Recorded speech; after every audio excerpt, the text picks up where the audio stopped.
Has anyone seen this app that GM just released around the Volt? You guys seen this? The surprise and delight features of EVs are tremendous. Better low-end acceleration, improved handling, moving your powertrain from analog to digital. And features that you can't do with internal combustion cars. This thing that GM just released for the Volt's a teaser. And basically what it does, it lets you control the charging of your car, preheat it, pre-cool it, integrating with its OnStar telematics. And I think what sums it up best is there was a comment on the iPhone page where you can download it, which said, I want it for my Corvette C6. And the point is you can't get it because these technologies are core to the electrification of the drive system. Well, the last thing, and maybe the most controversial aspect of electrified vehicles, is profitability. And here I think where I'm going to find some skepticism. But before you wheel me out in a straitjacket, let me give you a case study on how an electrified vehicle can have improved profitability, as Alan Mullally said, to every stakeholder, the customer, the manufacturer, the suppliers, and communities, and that's Bright Automotive.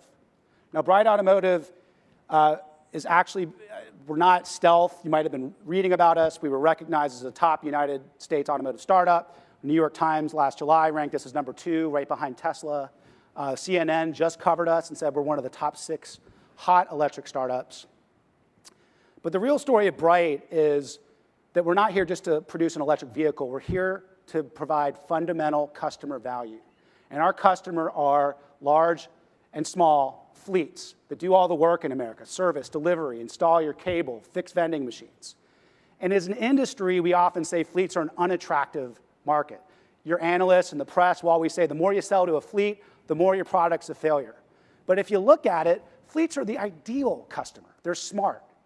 They know their mission. They know their driveline to the meter, and they know their cost to the penny. They're green. Maybe 15% of consumers, according to McKinsey, will buy a green vehicle on its social merits. 73% of the top 300 fleets have a funded environmental program. That's a 5x uptake on green technology to consumers. They're high tech. They've been adopting advanced technology vehicles for years, the greater penetration of advanced vehicles. They buy in bulk. You know, instead of having to sell one customer every 5 years, you sell one of these customers 1,000 vehicles every year. They're Costco customers. And finally, it's a large market. Everyone's like, oh, fleets are a niche market. Well, it's 20% of the US market. Take away rentals, that's 10%. If you think luxury is a niche market, if you think big SUVs are a niche market, then you probably think fleets are a niche market too. So how we actually, though, went into the fleet market, again, isn't pushing technology. It's working with companies which seeded us, like Google and the firm IDEO, to understand customer needs. Before we even started, we lived and breathed these customers' lives to understand what they like about their cars, what their pain points are, and how we can make a better mousetrap. We designed it from a clean sheet of paper, and again, from all perspectives, getting 60 fine automotive engineers, including some of you in the audience, together in Palo Alto in 2007 to design the vehicle. We developed a prototype of it in 4 days. This is our greenest vehicle because it's made out of wood. It doesn't have a powertrain. Not super practical, though. And from that, we created this ideas and concepts and then focused on execution. And this was led by John Waters, our CEO, who's in the audience, the EV1 pack guru, also a guy who's as comfortable on the factory floor, battery labs in Kokomo, as well as on Sand Hill Road, and our chairman, Ruben Munger, who that Electrification Coalition report you just saw, he's actually a co-author and co-founder of that.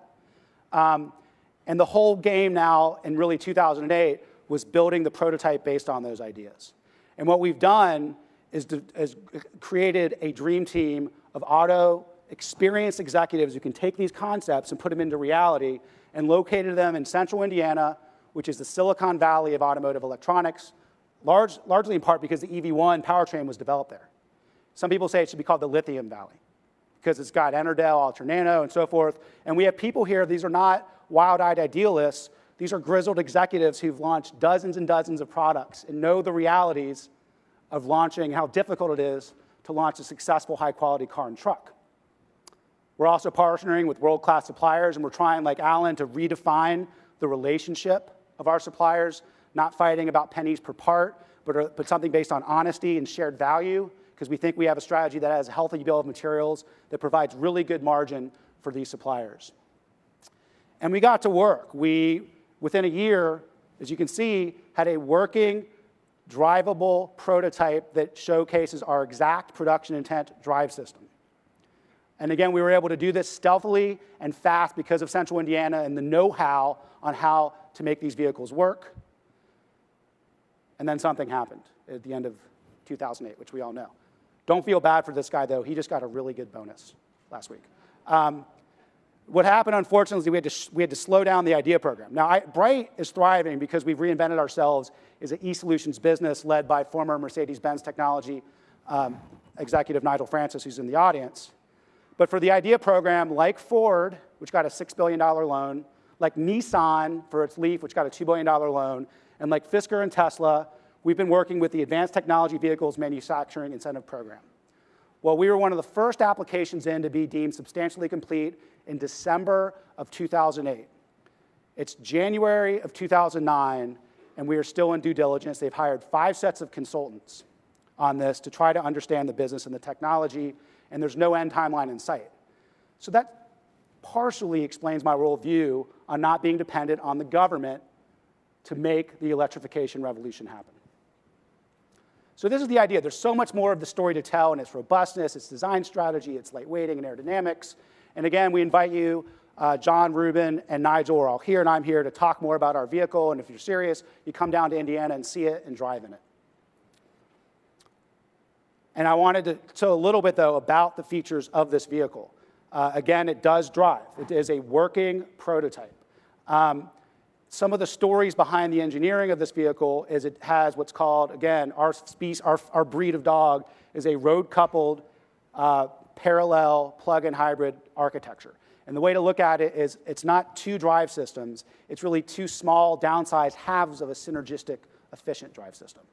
The second thing is it's unlike most electric vehicles you're seeing, it's large. This is the size roughly of a full-size van, like an E150. But it's light. Our vehicle, the way we designed it, our materials, our engineering, our selection, target is 3,200 pounds, which if you add a full ton of payload, which it's capable of, it equals an empty utility van. And because of this, we're offering unprecedented fuel economy in the truck segment with the most advanced dynamometer tested and validated models.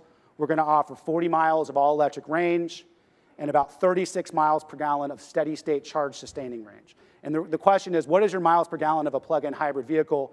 It's really a metaphysical question. Like when you saw the Volt saying 230, it's really confusing to the consumer. So we're just saying you plug it in, you get 40 miles, and then it's basically like a Prius. You get 36 miles per gallon. Well, we did this again. You know, we're socially conscious, you know, my background in particular, but we didn't do it because we're green. We did it because we wanted to make our customers money or save them money. And the reality is our vehicle, and this is maybe the most disruptive thought today, is actually cheaper, not just to operate, than a gasoline vehicle. It's cheaper to buy, finance, insure, maintain, repair, and fuel than a gasoline vehicle. And I mean, sink that in a little bit. The way we do it, if you look at these pie charts, the primary advantage is fuel. We're essentially, for the finance guys in there, we're arbitraging expensive, volatile, and for this class, inefficient use of gasoline for cheap, clean, non-volatile electricity. And that's how we're offering value to the customer. Now, if you care about regulations, and this is why, again, should DC lead, when they just put these, you guys have seen these NHTSA EPA combined fuel standards, it's a footprint-based standard, which is a great idea. Here's the axis they have in their 400-page report of how you meet with the standards. It stops at 200 grams per mile if they're standards. Well, the idea is going to be at 94 grams per mile. It's off axis of the chart beyond what the regulators could even imagine is possible in 2016. And again, there's no voodoo or magic here. It's just a design strategy and a business orientation to save customers money.